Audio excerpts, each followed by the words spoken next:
अस्सलाम वालेकुम and welcome to Memorize TV. दोस्तों, यूरोप में स्वीडन के शहर स्टॉकहोम में एक लाइब्रेरी है। इस लाइब्रेरी का नाम नेशनल लाइब्रेरी ऑफ स्वीडन है। इस लाइब्रेरी में एक इंतहाई हैरत अंगेज और पुरस्कार किताब मौजूद है। इस किताब का नाम कोडेक्स गिगास है। इस किताब को डाइवल्स बाइबल भी कहा जाता है। ये यूरोप में लिखी गई सबसे बड़ी किताब है जो आज तक मौजूद है। इस किताब के बारे में कहा जाता है कि इसको खुद शैतान ने लिखा था। दोस्तों, ये एक बहुत बड़ी किताब है। 36 इंच लंबी और 20 इंच चौड़ी इस किताब के 320 पेजेस हैं। कहते हैं कि इस किताब को गधे की खाल पर लिखा गया है और इस किताब को लिखने के लिए 160 गधों की खालों का इस्तेमाल किया गया था। इस किताब की हैरत अंगेज बात यह है कि इस किताब के अंदर शैतान की एक बहुत बड़ी तस्वीर भी बनी हुई है। लाल रंग के सींग और बाहर निकली हुई इसकी 2 जुबानें। ये तस्वीर इस किताब में किसने और क्यों बनाई, ये मैं आगे चलकर आपको बताऊंगा। बहरहाल, कोडेक्स गिगास के बारे में आज भी दुनिया में बहस की जाती है, लेकिन इस पूरी सरार किताब की कहानी क्या है?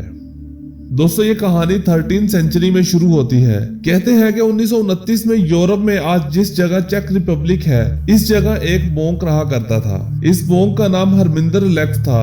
इसने अपने मजहब के कुछ असूल तोड़े थे और इसको इस बात पर सजाए मौत सुना दी गई थी और फिर इस मोंक को कैद कर दिया गया। जब इसने रहम की भीख मांगी तो इसे एक शर्त पर माफ करने का फैसला किया गया। वो शर्त ये थी कि ये सिर्फ 24 घंटों में एक ऐसी किताब लिखे जिसमें दुनिया भर के मुतल्लक मालूमात हो। मोंक के पास इसके अलावा और कोई चारा नहीं था। इसने गधे की खाल पर यह किताब लिखना शुरू कर दी, लेकिन रात होते ही इसको इस बात का एहसास हो गया था कि ये ऐसी किताब को सिर्फ 24 घंटों में नहीं लिख सकता।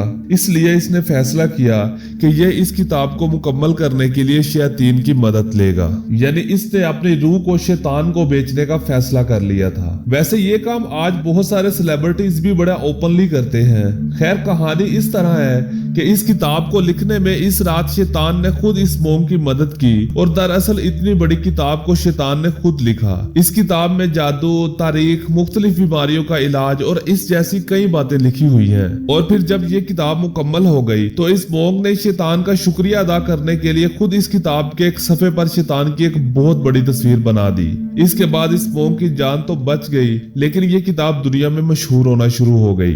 इस वक्त वहां पर रहने वाले मोंक्स ने इस किताब को रोमन एम्पायर के बादशाह किंग रोडोल्फ II को बेच दिया। किंग रोडोल्फ इस किताब से इतना मुतासर हुआ कि ये हर वक्त ये किताब पढ़ता रहता था और फिर दोस्तों बहुत जल्दी ये पागल हो गया और इसको बादशाहत करने के लिए अनफिट करार दे दिया गया था। कोडेक्स गिगास की एक बहुत बड़ी मिस्ट्री ये भी है कि इस किताब को लिखने में 25 से 30 साल लग जाते और इस किताब को एक आदमी अकेला इतनी जल्दी नहीं लिख सकता था। एक और हैरत अंगेज बात यह है, इस किताब को जिस स्याही यानी इंक से लिखा गया है वो स्याही कीड़ों से बनी हुई है और रिसर्चर का मानना है कि इस किताब की लिखाई इस बात का सबूत है कि इस किताब को एक ही बार में बगैर किसी वक्फे के लिखा गया है और इसके अलावा इस किस्म की हैंड राइटिंग उस वक्त की किसी भी किताब में मौजूद नहीं है।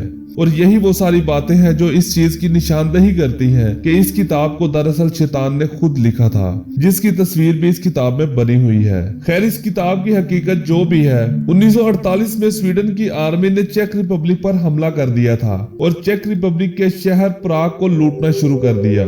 इस लूट मार के दौरान इनको ये किताब भी मिल गई जो स्वीडन फौजी अपने साथ स्वीडन ले गए और आज ये पूरी सरार किताब स्वीडन की नेशनल लाइब्रेरी में मौजूद है।